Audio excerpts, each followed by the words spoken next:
नमस्कार भक्तों, स्वागत है आपका अपने चैनल। तो भक्तों 20,224 हमारा लगभग निकल चुका है। 2025 आने में कुछ ही दिन दूर हैं। तो भक्तों आज मैं आपको 1 जनवरी 2025 के दिन तुलसी से जुड़े कुछ महत्वपूर्ण नियम बताऊंगा। तुलसी के नीचे ऐसा क्या बांध देने से पूरे साल भर घर में धन की वर्षा होती है, बैंक बैलेंस खत्म नहीं होता, 7 पुस्तम तक करती है, रूपों पैसों पर। आज भक्तों तो वीडियो के अंत तक बन रहे। अगर आपने वीडियो को आधा अधूरा छोड़ा तो आपको कोई लाभ की प्राप्ति नहीं होगी। इसके लिए आपको की वीडियो को पूरा ही देखना होगा भक्त। तो 1 जनवरी 2025 के दिन यूं कहें कि नया साल के दिन तुलसी में डाल दे ये एक चीज, पैसे गिनते गिनते तक जाओगे रातों रात मालामाल। भक्तों हमें तुलसी में कौन सा जल कभी नहीं डालना चाहिए और कौन सी चीज हमें तुलसी की जड़ में गाड़ देनी चाहिए। आज की इस वीडियो में हम आपको ऐसी कुछ बातें बताने वाले हैं जिन बातों को आपको जानना बेहद ही जरूरी है। अगर आप इन बातों का पालन नहीं करेंगे तो आपको अपने जीवन में बहुत सी कठिनाइयों का सामना भी करना पड़ सकता है। अगर आप इन बातों का पालन करेंगे तो आपको जीवन में अधिक लाभ मिलेगा। तो चलिए जानते हैं आज की वीडियो में। इसके अलावा अगर आप तुलसी के नीचे ये एक चीज बांध देते हैं तो आपको तुलसी का ढेर सारा आशीर्वाद मिलता है और आपके घर में माँ लक्ष्मी का सदैव ही निवास रहता है। भक्तों तुलसी पौधा घर में होना परिवार के प्रत्येक सदस्य के लिए लाभकारी होता है। ये पौधा हर प्रकार से उपयोगी होता है। पुराणों के अनुसार तुलसी में देवी लक्ष्मी का वास होता है और बहुत से लोग सुबह उठकर नित्य तुलसी को जल देते हैं और तुलसी के पास घी का दीपक जरूर ही जलते हैं और नियमित रूप से इस पौधे की पूजा करने से लाभ भी अवश्य मिल है। लेकिन यदि आप तुलसी को घर में रखने के साथ ही उसके नीचे ये एक चीज बांध देते हैं तो आपको तुलसी लगाने का कई गुना अधिक फल प्राप्त होता है, क्योंकि इस एक चीज के बिना तुलसी अधूरी मानी जाती है। ये चीज पूर्ण बनती है। शास्त्रों में इसका सबसे अधिक महत्व बताया गया है। भक्तों भारत में ही नहीं बल्कि संसार के अधिकतर देशों में तुलसी को बहुत ही गुणकारी पौधा माना गया है। इस पौधे में अनेक औषध गुण होने अथवा कोई यज्ञ हो उसमें तुलसी का प्रयोग अवश्य किया जाता है। विष्णु पुराण में तुलसी को भगवान विष्णु की पत्नी कहा गया है। इसी कारण से तुलसी जगत जननी है। तुलसी को समस्त देवी देवताओं से वरदान प्राप्त है, जिससे तुलसी के पात्र को अमृत के गुण से युक्त कहा गया है। जिस स्थान पर तुलसी का पौधा होता है वह स्थान पर ब्रह्मा विष्णु और महेश ज्ञानी की त्रिदेव का निवास होता है और तुलसी की पूजा करने से सभी बा उसी प्रकार से नष्ट हो जाते हैं जैसे सूर्य के उदय होने पर रात्रि का अंधकार नष्ट हो जाता है। शास्त्रों के अनुसार जिन घरों में तुलसी का पौधा सदैव भी हरा भरा रहता है उसे घर में सुख शांति और समृद्धि बनी रहती है। भगवान विष्णु की पूजा में और उन्हें चढ़ाए जाने वाले भोग में तुलसी के पत्र आवश्यक होने चाहिए, क्योंकि तुलसी पत्र के बिना भगवान विष्णु किसी भी प्रकार का भोग स्वीकार नहीं करते हैं। इसीलिए प्रत्येक घर में तुलसी का पौधा अवश्य होना चाहिए। अगर आपके घर में तुलसी है भक्तों, 1 जनवरी 2025 यानी नए साल के दिन आपको सुबह उठकर स्नान करके शुद्ध जल लेकर तांबे के पत्र में आपको शुद्ध जल लेना है और तुलसी माँ को अर्पित कर देना है। इसी के साथ भक्तों घर की सुख शांति और समृद्धि के लिए तुलसी नए साल पर तुलसी माँ को चुनरी अवश्य चढ़ाना चाहिए। अक्सर लोग घर में तुलसी का पौधा तोड़ देते हैं, लेकिन उनसे ये गलती हो जाती है कि वह तुलसी माँ को चुनरी नहीं चढ़ाते हैं, जिसके कारण उन्हें तुलसी लगाने का शुभ फल प्राप्त नहीं हो पाता है। हमेशा ध्यान रहे कि तुलसी का पौधा चुनरी के बिना अधूरा होता है। तुलसी केवल एक पौधा नहीं है बल्कि वह देवी है, विष्णु पत्नी है। उन्हें हम अपनी माता मानते हैं। तुलसी माता लक्ष्मी का ही दूसरा रूप है। अगर आपने मैं नए साल के दिन माता लक्ष्मी को प्रसन्न कर लिया तो आपका साल 2025 इतना अच्छा गुजरेगा कि धन की कमी नहीं होगी। इसीलिए तुलसी को चुनरी अवश्य ही चढ़ाने चाहिए। इससे पति पत्नी में प्रेम और विश्वास बढ़ता है। घर में रहने वाली महिलाएं श्रद्धा सुहागन और सौभाग्यशाली रहती हैं। लेकिन तुलसी को चुनरी चढ़ाते समय आपको ये बात ध्यान में रखनी चाहिए कि आप तुलसी को लाल रंग की चुनरी न चढ़ाएं। लाल रंग का संबंध मंगल ग्रह से होता है और बुध ग्रह तुलसी से संबंधित होता है। मंगल और बुध ग्रह मित्र नहीं है। भूत के अनुकूल शुक्र ग्रह और शनि है। इसीलिए तुलसी पर लाल चुनरी कभी नहीं चढ़ाने चाहिए। आप तुलसी पर हरे रंग की, पीले रंग की अथवा नीले रंग की चुनरी चढ़ा सकते हैं, लेकिन कई लोग पुरानी फटी हुई चुनरी तुलसी पर बांध देते हैं। ऐसा करना भी अशुभ होता। तुलसी पर नहीं चुनरी ही बांधनी चाहिए। तुलसी पर ज्वेलरी बढ़ाने के लिए साल का पहला दिन, यूं कि नया दिन, तो ये नया दिन 1 जनवरी 2025 को है, तो वह दिन सर्वोत्तम होता है। 1 जनवरी 2025 के दिन नई चुनरी लाकर उसे तुलसी के पौधे में बांध देने से आपको कई गुना अधिक लाभ प्राप्त होंगे। तुलसी को बिना चुनरी के कभी ना रखें। अगर चुनरी पुरानी हो जाए तो चुनरी को बदलना चाहिए। भक्तों, तुलसी का विवाह भी अवश्य करना चाहिए। इससे मनुष्य के सभी दुखों का अंत होता है और सांसारिक जीवन सुख में बीता है। भक्तों, कुछ लोग जाने अनजाने में तुलसी के पास ऐसी चीज रख देते हैं जिससे तुलसी का अपमान होता है। तुलसी का पौधा बहुत ही संवेदनशील होता है। ये पौधा सभी पौधों में सबसे ज्यादा पवित्र है। इसकी अच्छी तरह से देखभाल करनी पड़ती, तभी इसके शुभ फल प्राप्त होते हैं। इसीलिए तुलसी के पौधे के पास आपको अपशब्द नहीं बोलने चाहिए। तुलसी के पास भूल से भी जूते, चप्पल अथवा झाड़ू पर नहीं रखना चाहिए। इसे आप मान गया है। जहाँ पर तुलसी का पौधा हो उसे स्थान के आसपास ठोकने से गौर अनर्थ होता है। तुलसी के पास जल से भरा हुआ पत्र भी नहीं रखना चाहिए। तुलसी के पौधे के पास दीपक जलाने के बाद दीपक को वहाँ से हटा देना चाहिए, क्योंकि तुलसी के नीचे बुझा हुआ दीपक रखना अशुभ माना जाता है। जिस स्थान पर भी तुलसी का पौधा होता है वो स्थान को हमेशा ही स्वच्छ रखना चाहिए। इसीलिए नियमित रूप से तुलसी के पौधे का पास साफ सफाई का ध्यान रखें। तुलसी के पौधे में शिवलिंग और गणेश जी की प्रतिमा नहीं रखनी चाहिए। साथ ही तुलसी के गमले में अन्य किसी भी प्रकार का पौधा भी लगाना अशुभ होता है। तुलसी के पौधे के पास कपड़े भी नहीं सूखने चाहिए, अन्यथा कपड़े से गंदा पानी तुलसी के पौधे पर गिर सकता है। ध्यान रहे, तुलसी के पौधे को नाखून से नहीं तोड़ना चाहिए, इससे तुलसी का अपमान होता है। यदि तुलसी के पत्ते सूख कर गिर जाते है तो उन्हें कचरे में नहीं फेंकना चाहिए। उन बातों को आप तुलसी की मिट्टी में ही दबा दे। रविवार के दिन तुलसी के पत्ते नहीं तोड़ने चाहिए और रविवार को तुलसी को जल भी नहीं चढ़ाना चाहिए। बाकी अन्य दिन नित्य बिना चुके तुलसी को सुबह जल देना चाहिए और शाम के समय एक दीपक जलाना चाहिए। अक्सर महिलाएं स्नान के बाद अपने बाल खुला रख कर ही तुलसी को जल देती है। ऐसा करना गलत होता है। महिलाओं को हमेशा ही अपने बाल बांधकर माथे पर सिंदूर लगाकर ही तुलसी में जल देना चाहिए। इससे तुलसी का आशीर्वाद प्राप्त होता है। धन प्राप्ति के लिए आपको भक्तों तुलसी के पेड़ के नीचे 1 जनवरी 2025 के दिन माता लक्ष्मी या माता वैष्णव का सिक्का लेना है। ये सिक्का आपको आसानी से उपलब्ध हो जाएगा या आपके पास पहले से उपलब्ध होगा। जिस सिक्के के ऊपर माता लक्ष्मी या फिर माता वैष्णव का फोटो लगा होगा, इस सिक्के को आपको तुलसी के पेड़ के नीचे 1 जनवरी 2025 के दिन दबा देना है और अगले दिन उसे सिक्के को निकालकर स्वच्छ जल से साफ करके नित्य पूजा पाठ करके लाल कपड़े में बांधकर अपने घर की तिजोरी में या फिर अपने पास में रख देना है। इससे आपको अपार धन की प्राप्ति होगी और आपका धन खर्च नहीं होगा बल्कि बढ़ता ही चला जाएगा। भक्तों, घर में तुलसी का पौधा लगाते समय ध्यान रहे, आप इसके लिए गंधी मिट्टी का उपयोग ना करें। तुलसी के पौधे के लिए शमशान की अथवा गंधे वाले स्थान की मिट्टी का कभी उपयोग नहीं करना चाहिए, जिससे तुलसी माँ रूठ जाती है और सूखने लगती है। तुलसी का पौधा कभी गंदे स्थान पर नहीं लगना चाहिए, जैसे नाली अथवा बाथरूम के पास तुलसी का पौधा कभी नहीं रखना चाहिए, अन्यथा गंदा पानी तुलसी के पौधे में गिर सकता है, जो बहुत ही अशुभ माना गया है। घर में तुलसी का पौधा कभी सूखना नहीं चाहिए। शास्त्रों में ऐसी मान्यता है कि तुलसी का पौधा सूखना अकाल मृत्यु की सूचना देता है। घर में तुलसी का पौधा सूख जाए तो घर की सुख समृद्धि खत्म हो जाती है। सूखी हुई तुलसी में माँ लक्ष्मी का वास नहीं होता है। वास्तु शास्त्र के अनुसार तुलसी का पौधा सूख जाए तो ये आने वाली किसी विपत्ति या दुर्घटना का संकेत होता है। इसीलिए तुलसी का अच्छे से ख्याल रखना चाहिए। उसे नीचे जल्दी कर हरा भरा रखना चाहिए।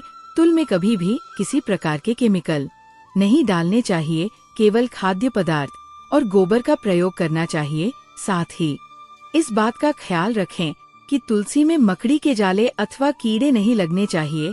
ऐसे स्थान पर लक्ष्मी वास नहीं करती है। शास्त्रों के अनुसार तुलसी को बिना स्नान किए जल नहीं देना चाहिए और पैरों में चप्पल आदि पहनकर भी तुलसी को जल देते समय ध्यान रहे कि वह जल आपके पैरों पर न पड़े, इससे तुलसी का अपमान होता है। श्री कृष्ण कहते हैं, नित्य तुलसी के दर्शन से मनुष्य को स्वर्ग की प्राप्ति होती है और तुलसी पत्र के सेवन से उसके सभी पाप नष्ट हो जाते हैं। तुलसी का पौधा हमेशा ही घर के सामने लगाना चाहिए। इस पूर्व अथवा उत्तर दिशा में लगाना सबसे अधिक शुभ होता है। अगर तुलसी के गमले में दूसरे पौधे अब जाते हैं तो उन्हें समय पर हटा देना चाहिए। अगर तुलसी के ही अन्य पौधे हैं तो ये पौधे दूसर को दान में देनी चाहिए। कहा जाता है कि जब घर में एक से अधिक तुलसी के पौधे अपने आप उगने लगते हैं तो घर में साक्षात माता लक्ष्मी का आगमन होता है। तुलसी के पास कभी कांटेदार पौधे नहीं रखना चाहिए, तुलसी माँ रूठ जाती है। तुलसी के पास मरुस्थलीय पौधे रखना बेहद अशुभ माना जाता है। ऐसे पौधों से नकारात्मक ऊर्जा निकलती है। शास्त्रों में कहा गया है, जिन पौधों से हरी भरी कलियों की उत्पत्ति ना हो, उस स्थान पर कांटे निकालते हो तो ऐसे पौधों को तुलसी के पास कभी रखना नहीं चाहिए, बल्कि मरुस्थलीय पौधे घर में किसी भी स्थान पर रखना ही नहीं चाहिए। इन पौधों के कारण घर का वातावरण नकारात्मक बन जाता है। जैसे कई लोग नागफनी का पौधा सजावट के नाम पर घर में रखते हैं। ऐसा करना बिल्कुल गलत है। नागफनी का पौधा तो गलती से भी तुलसी के पास ना रखें। ये तुलसी की संपूर्ण सकारात्मक ऊर्जा को नष्ट कर देता है। लेकिन शास्त्रों में केले के पौधे का विशेष महत्व बताया गया है। अगर आप तुलसी के पास केले का पेड़ लगा देते हैं तो आपको कई गुना अधिक लाभ प्राप्त होंगे। केले के पेड़ में भगवान विष्णु का वास होता है। इसे तुलसी के पास लगाने से घर में सुख समृद्धि आती है। साथ ही जिस स्थान पर भगवान विष्णु का वास होता है वहाँ पर लक्ष्मी को चलकर आती है। भक्तों, अगर आपको 1 जनवरी 2025 के दिन तुलसी के पौधे की नित्य पूजा पाठ करना है और तुलसी के पौधे में शालिग्राम भी अवश्य रखना चाहिए। तुलसी के गमले में शालिग्राम रखने से तुलसी का और भी अधिक शुभ प्रभाव आपको देखने को मिलेगा। शालिग्राम भगवान विष्णु का निराकार रूप माना जाता है। ये काले रंग का पत्थर होता है जिसे विलक्षण और मूल्यवान माना गया है। इसे अगर आप तुलसी के गमले में रखेंगे तो आपके घर से संपूर्ण नकारात्मक ऊर्जा नष्ट हो जाएगी। मानता है कि शालिग्राम में अल्प मात्रा में स्वर्ण भी होता है। ये पत्थर उत्तर की गांड की नदी में पाए जाते हैं। इसीलिए अगर आप शालिग्राम तुलसी के पौधे में रखते हैं तो भगवान विष्णु के साथ आपको मां लक्ष्मी की भी कृपा प्राप्त होगी। आपके घर में कभी धन धान्य की कमी नहीं रहेगी। पुराने के अनुसार जिस घर में ग्राम होता है वो घरों के समान श्रेष्ठ होता है। नित्य शली ग्राम के दर्शन और पूजन से सभी प्रकार के भौतिक सुखों की प्राप्ति होती है। ये स्वयंभू होने के कारण इसकी प्राण प्रतिष्ठा करने की आवश्यकता नहीं होती। ऐसे अगर तुलसी के पास रखकर इसकी पूजा रोज की जाती है तो धन संबंधी कोई समस्या नहीं आती है। विष्णु पुराण के अनुसार मृत्यु के समय शालिग्राम के चरण अमृत का जल सभी बातों से मुक्ति दिलाता है। वह मृत्यु के पश्चात बैकुंठ चला जाता है। यह चरण अमृत औषधि के समान है। जो इसका सेवन करता है उसे मोक्ष मिल जाता है। कुछ लोग चरण अमृत लेकर अपने सिर पर हाथ फेर देते हैं, बल्कि शाह में ऐसा करने का उल्लेख नहीं किया गया है। शरण अमृत हमेशा दाएं हाथ से श्रद्धा भाव से ग्रहण करना चाहिए, लेकिन शालिग्राम घर में लाते समय ध्यान रहे कि वह असली हो। आजकल कई प्रकार शालिग्राम मार्केट में मिलते हैं जिनकी पूजा करने का कोई फल प्राप्त नहीं होता है। घर में केवल एक ही शालिग्राम की पूजा करनी चाहिए। पुराने में कहा गया है भगवान विष्णु की मूर्ति से कई ज्यादा उत्तम होता है शालिग्राम की पूजा करना। शालिग्राम को चंदन लगाकर उसे पर एक तुलसी का पत्ता रखना चाहिए। प्रतिदिन शालिग्राम को पंचामृत से स्नान करना चाहिए। ऐसा करने से सभी जनों के पाप नष्ट होते हैं। शालिग्राम सकारात्मक और सात्विक ग्रह का प्रतीक होता है। अंतिम महत्वपूर्ण बात आपको बता दें कि तुलसी का पौधा कभी लालच में आकर नहीं लगना चाहिए। तुलसी का पौधा लगाए तो उसकी नित्य पूजा करना आवश्यक है। अगर आप इन नियमों का पालन नहीं कर सकते हैं तो तुलसी का पौधा घर में लगाकर तुलसी माँ का अपमान पूर से भी ना करें। इससे आपको विपरीत परिणाम रोकना पड़ सकते हैं। तो भक्तों, इस प्रकार से आप तुलसी के गमले में यह चीज अवश्य रखें। और सच्ची श्रद्धा से तुलसी के पौधे की देखभाल करें। माँ लक्ष्मी आपके जीवन में खुशियाँ और धन संपत्ति लेकर आएंगे और आने वाले साल 2025 में आप धनवान बन जाओगे, क्योंकि माता लक्ष्मी आपसे प्रसन्न हो जाएंगे। अपने तुलसी के पौधे की नित्य पूजा करके माता लक्ष्मी को प्रसन्न कर लिया है और 2025 में आप धनवान बन जाओगे। इसका रिजल्ट आपको 1 जनवरी 2025 के दिन से ही देखना प्रारंभ हो जाएगा। इसलिए ये उपाय जो हमने बताया, उन उपायों को जरूर करें। इसके अलावा भक्तों, इसलिए आप इस वीडियो को भी जरूर लाइक करें। और दोस्तों, मैं आपसे एक अनुरोध और करना चाहूँगा कि आप अपने राशि कमेंट बॉक्स में जरूर डाल दें, जिससे कि आपकी राशि के अनुसार हम आपको कुछ ऐसे उपाय बता सके जिससे आपको लाभ की प्राप्ति हो। क्योंकि हम राशि से जुड़े उपाय भी आपको बताते हैं, तो आप कमेंट बॉक्स में अपनी राशि हमें जरूर बताएं या अपना नाम बताएं, जिससे आपके लिए कुछ हम ऐसे उपाय बता सके। साथ में जय गौ माता अवश्य लिखें। दोस्तों, साथ ही से जो नए साल का एक उपाय तो जरूर करना है। गाय का उपाय बताने से पहले एक उपाय आपको बता दें। इस उपाय को लायक जरूर करें। क्या करें कि शाम के समय आंवले के पेड़ के नीचे आपको सरसों का चौमुखी दीपक, आटे का दीपक बनाना है। चौमुखी दीपक में आगे की बाती लगाकर सरसों के तेल का दीपक जला देना है। आटे का दीपक बनाएं, जो मुख्य तेल डालें उसमें बाती ही डालें। लाल वाली कलावे की दीपक जला दें। 4-4 बाती लगाकर चारों दीपक मतलब 4 भाग उसके बन जाएं। हर एक भाग को जलाएं और बीच में 2 सबूत फूल वाले लौंग भी डाल दें। फिर देखिए कैसे चमत्कार आपके जीवन में होता है। शाम के समय जलाकर उसे छोड़े, मनोकामना मांगकर छोड़ दें। दोस्तों, अभी तक अपने चैनल को सब्सक्राइब ना किया हो तो जरूर कर ले। इससे आपको और भी ज्ञानवर्धक जानकारी सीधे माध्यम से प्राप्त हो सके। दोस्तों, ये गौ माता वाला उपाय बहुत ही प्रभावशाली उपाय बताया मैंने आपको। इस उपाय को जरूर करें। बहुत ही लाभकारी उपाय बताया है, बहुत ही आपको लाभ देगा ये उपाय। और अब बात करें गौ माता से जुड़े कौन कौन से उपाय आपको इस दिन मतलब गाय से जुड़े, जिन्हें करने से व्यक्ति को 7 पीढ़ियों तक बैंक बैलेंस की कमी नहीं होती, दुख दर्द संकट कष्ट दूर हो जाते हैं और सभी सुख व्यक्ति के कदमों में आ जाते हैं।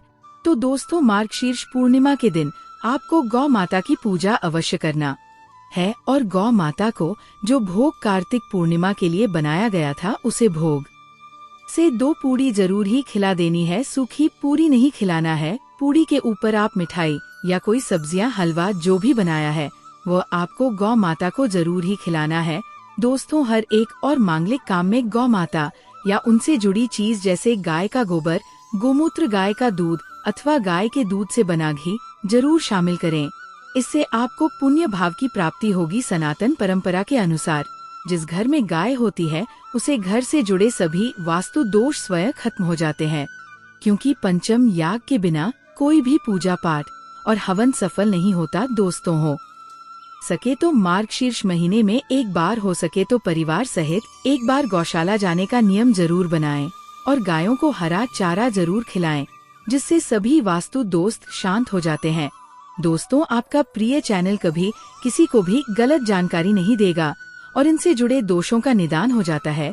गर्मियों में गौ माता को पानी पिलाएं और सर्दी में गौ माता को गुड़ जरूर खिलाएं। ध्यान रखें, दिन गौ माता को गुड़ जरूर ही खिलाना है। गर्मियों में गाय को गोदना खिलाएं। अनेक देवी देवताओं को अपने शरीर पर धारण करने वाली गौ माता से जुड़े कई शुभ और अशुभ संकेत भी होते हैं। मतलब गाय का दूध दोहते समय यदि गाय ठोकर मार दें और सारा दूध बिखर जाए तो अपशगुन होता है। यदि कोई यात्रा पर निकल रहा हो और गाय अपने बछड़े को दूध पिलाती सामने आ जाए, तो निश्चित रूप से कि यात्रा के लिए आप निकले हैं, वह यात्रा आपकी जरूर ही सफल होगी और वह जिसके लिए आप निकले हैं वह जरूर ही पूर्ण यात्रा पर जाते समय गाय की आवाज आना और रात्रि में गाय की हुंकार करना भी शुभ होता है। गाय के साथ भूलकर भी ये काम ना करें, अन्यथा लगता है घोर पाप जी। हाँ दोस्तों, गाय को राष्ट्रीय पशु बनाए जाने और इन्हें मौलिक अधिकार दिए जाने की बात हो रही है, तो सवाल उठता है, गाय संस्कृति का अहम हिस्सा है, तभी गाय के साथ लोग खराब व्यवहार कैसे कर लेते हैं और जैसे ही दूध देना बंद कर देती है, तो लोग इन्हें उनकी किस्मत पर छोड़ देते हैं, सड़कों पर और गलियों में भटकने के लिए। ऐसे में गोवंश जीवन को कोई डंडे मारता है तो कोई उन पर पानी डाल देता है, कई बार लग जाती है तो कभी बीमार होकर बेचारी गाय दम तोड़ देती है। ऐसे में जरूरत है इन बातों को जानने कि गाय को लेकर शास्त्रों में क्या कहा गया है, आपको कैसा व्यवहार करना चाहिए। क्या दोस्तों, गाय को कभी भी मारना पीटना नहीं चाहिए। मतलब घर के मंदिर में जो दीपक प्रज्वलित करेंगे वह आप किसी पात्र में भी रख सकते हैं, लेकिन सीधे जमीन पर आपको कोई भी दीपक नहीं रखना, इस बात का ध्यान रखिए। और आपका अगला प्रश्न है कि शाम की पूजा करते समय किस मंत्र का जप करना चाहिए।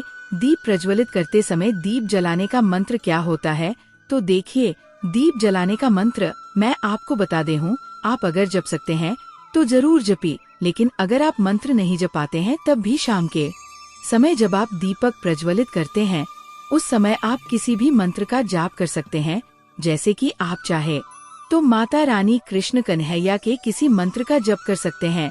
आपके कोई इष्ट देवता हो तो उनके मंत्रों का भी जाप कर सकते हैं। दुर्गा चालीसा का, हनुमान चालीसा का पाठ करते हुए भी आप दीप प्रज्वलित कर सकते हैं। जरूरी नहीं है कि आप दीपक जलाने वाला मंत्र ही पढ़ेंगे, किसी भी मंत्र को पढ़कर आप दीप प्रज्वलित कर सकते हैं, संध्या वंदन कर सकते हैं। क्योंकि शास्त्रों में कहा गया है कि मौन रहकर कभी भी पूजा नहीं करनी चाहिए।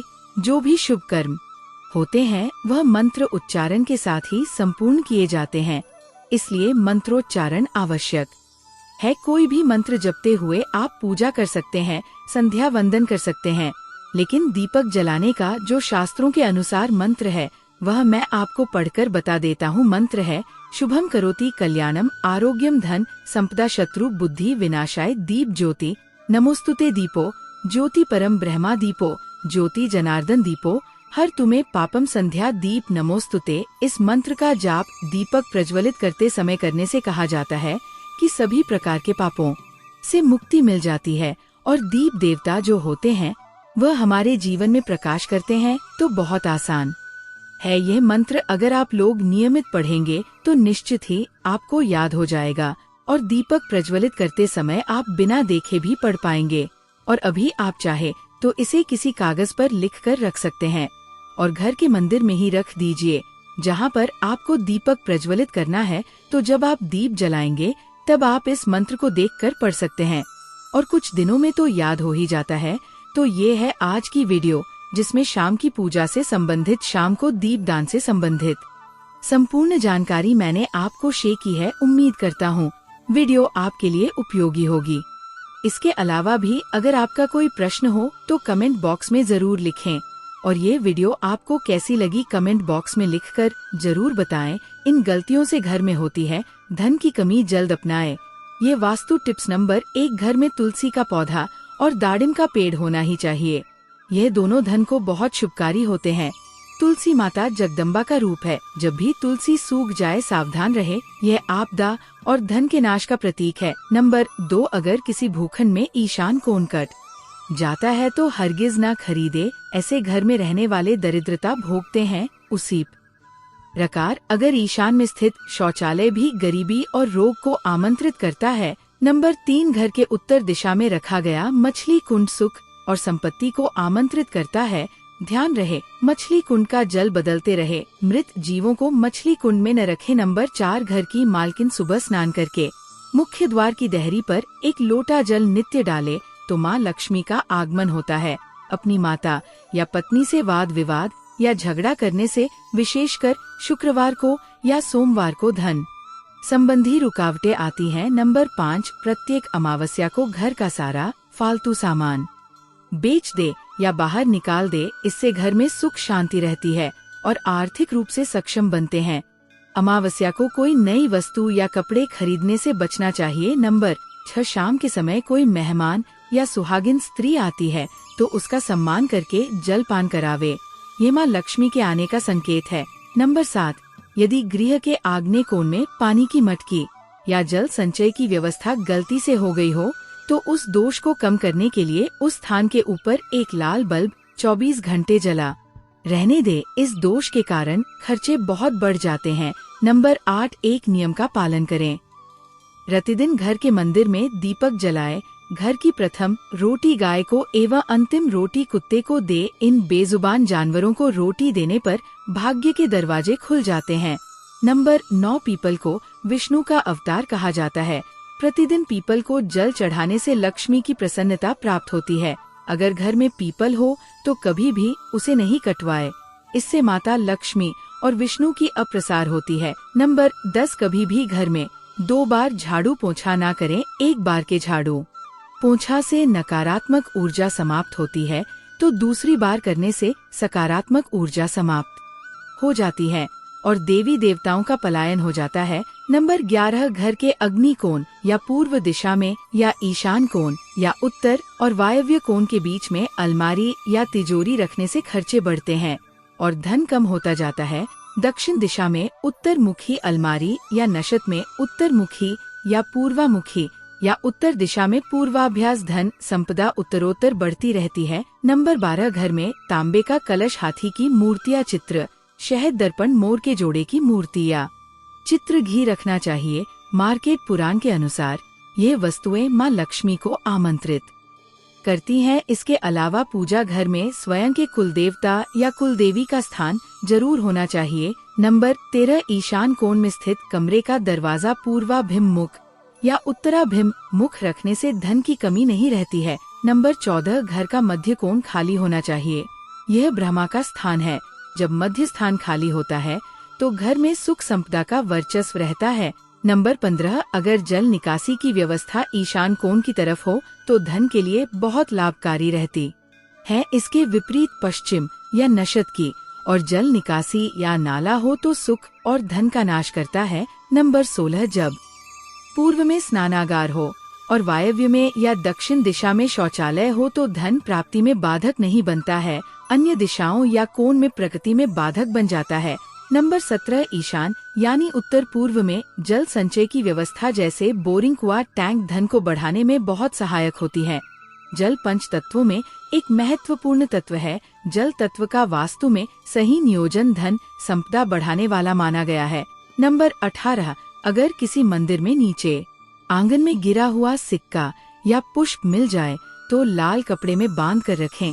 उसको अपने पूजा घर या धन स्थान में लाल कपड़े में रखें। यह प्रभु का आशीर्वाद माना जाता है और धन संपदा में आकस्मिक लाभ होता है। नंबर 19 वास्तु वेद मुख्य धार वेद से बचे। मुख्य धार या वास्तु के सामने खंभा, दीवार, पेड़ या सीढ़ियाँ होने से वेद होता है।